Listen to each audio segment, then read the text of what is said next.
Last year, I exposed cycling brand pricing secrets. You dropped 500 comments naming the brands you actually trust. So I analyzed every single one. After 14 years of coaching cyclists from first timers to World Tour pros, I've seen every gear mistake. But I learned some new lessons by reading every single comment. Some of you buy for image, others buy for function, and the brands that win, they know exactly what game they're playing. I logged every brand mentioned, counted every vote, and what I found, it wasn't what I expected. And let's start at number 10. Neo Pro.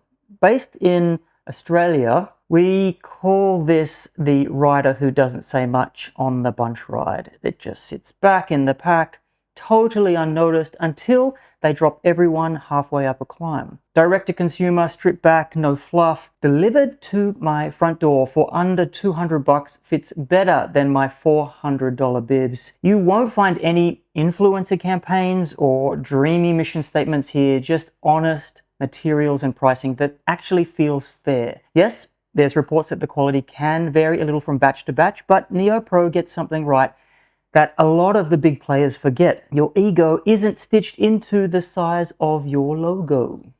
Okay, what's the next one here then?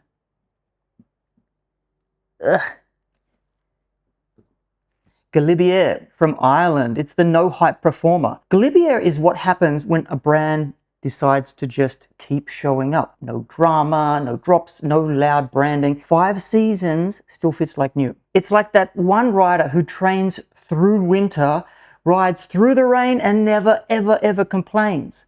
The one you sort of forget about until they glide past you halfway through a fondo.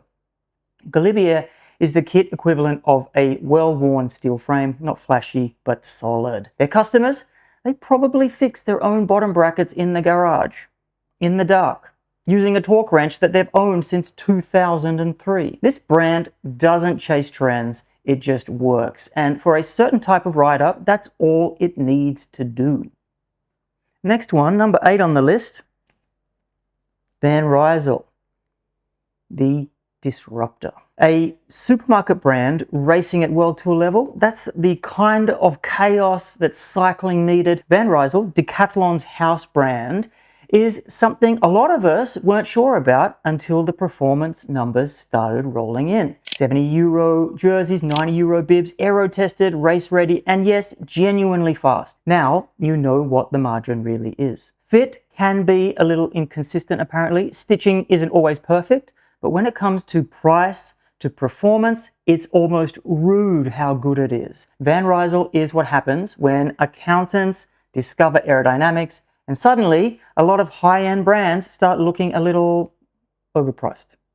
And this is where the list gets uncomfortable, because Van Rysel proves that premium pricing might just be premium storytelling. A €70 jersey can match a €200 one in the wind tunnel. What exactly are you paying for? This one's a bit of a grouped one. Number 7. We have the workhorses. These are the steady hands of the cycling world. They're not chasing aesthetics or designing their Instagram grid. They're just making good gear, season after season. Sportful just keeps delivering. 5 years, no issues. Endura is the one that dares you to ride through sideways rain. Perlizumi quietly makes gear that lasts longer than some of our cycling careers. These brands don't sell you dreams, they sell you comfort, fit, and the kind of durability that makes you forget that you're even wearing a jersey. They're not sexy, but neither is Saddle Rash. And frankly, I know which one I would rather deal with. So no, this tier isn't about excitement, it's about reliability, about trust, the kind of gear you throw on when you just want to ride. And you just know it won't let you down. Number 6, Isidore from Slovakia. For me, it's kind of like this conscious choice. Isidore is what happens when pro riders retire and they start thinking about sustainability and still care deeply about chamois design. It's started by the Velitz brothers. It's part merino, part mindfulness. Their fabrics feel different. Their production is local. Their messaging is thoughtful without being preachy. Feels good, rides better, lasts forever. Isadore isn't trying to be minimalist for the trend. They just genuinely believe in owning fewer things and making those things count. It's not flashy and it's definitely not cheap, but when you put it on, you kind of understand where the money went. This next grouping, it's a big one, but we'll get to the midway point first. So we are halfway through, and it's something is becoming really clear. Cyclists, at least the ones who commented, don't reward noise. They reward truth, craft, and honestly, maybe that's not just a cycling thing, because these next 5 brands, they're not just making kit, they're shaping identity. And can you guess who then sits at number 5? It's the combo of Paranormal Studios, MAP and Black Sheep. And I call this the image tier. And this is the style battleground. Muted tones, impossibly tailored cuts. Now these brands know exactly what they're doing, and they divide group rides faster than someone surging out of a roundabout. Same factories, different story. For one half of the riders, this kit is everything. Every seam is a choice, every collection launch feels like a fashion week drop. One rider said, "When I look good, I ride better." For the other half, it is just all a bit too much. It's cycling, not a catwalk. MAP, great for the cafe, not so much for chasing wheels. But here's the truth. Both sides exist because these brands understand something most others miss. They didn't sell just clothing. They built tribes. Tribes with a language and a style and a worldview.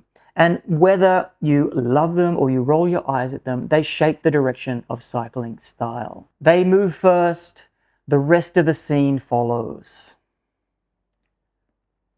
So here is a crowd favorite, number 4, Rapha. Let's call him the legacy giant. And this brand turned cycling into a lifestyle that made it romantic, cinematic even. For a lot of people, Rapha was the gateway drug, the first time you cared about what you wore on a ride, and the reason you started shaving your legs probably. For others, it became the brand of the cafe racer, the clean cleats, the $10,000 build that never sees a wet road. 5-year-old bibs, full refund. That kind of policy used to define Rapha: service, quality, and confidence in their products. But you have to say lately, Rapha's caught between 2 different identities. They're too expensive for the everyday rider, who made them famous, but they're not technical enough for the data-obsessed racer. They're drifting into this kind of no man's land, and they need to pick a lane. Innovation feels slower, product names are getting recycled, and that boutique pricing, it's still hanging around even when the magic's worn a little thin. Still, although I've never really owned any, when they get it right, and even I will admit they do still get it right, it's hard to beat. The fit, the fabric, the feeling of it, because somewhere under the lifestyle playbook, there's still one of the best kit makers in the game. They just need to remember the ride comes first, the aesthetic follows. We're getting close now, up to the top. Maybe this one's a surprise, number 3, Q36.5 from Italy. Really, it's like the science brand. This is the lab coat brand, the one that's obsessed with thermoregulation and marginal gains, not just Instagram likes. Every fiber is engineered, every stitch has a spreadsheet behind it. 16,000 kilometers a year, it just works. Q36.5 is for the detail freaks, the ones who weigh their gels and measure chainwear with surgical precision. It's not cheap, it's not trying to be cool, but apparently it works. And if you want gear that's designed with the same intensity that you bring to your training plan, you're going to feel right at home here. Now, this next one is a bit of a double whammy. The Castelli Santini, let's say the heritage giants. These two helped write the rulebook on cycling style. Decades of pro team heritage, real Italian craftsmanship, modern updates without a rebrand crisis. Castelli made saddle saws vanish overnight. These brands still feel like they've been stitched by hand, even when they're mass produced. They've walked that line between legacy and innovation better than probably almost anyone in cycling, just consistent quality. Because cycling isn't about power meters and zone 2 all of the time. It's a culture, and these brands remind you of that. Now, the final one, the big dog, the big guns come out, ASOS.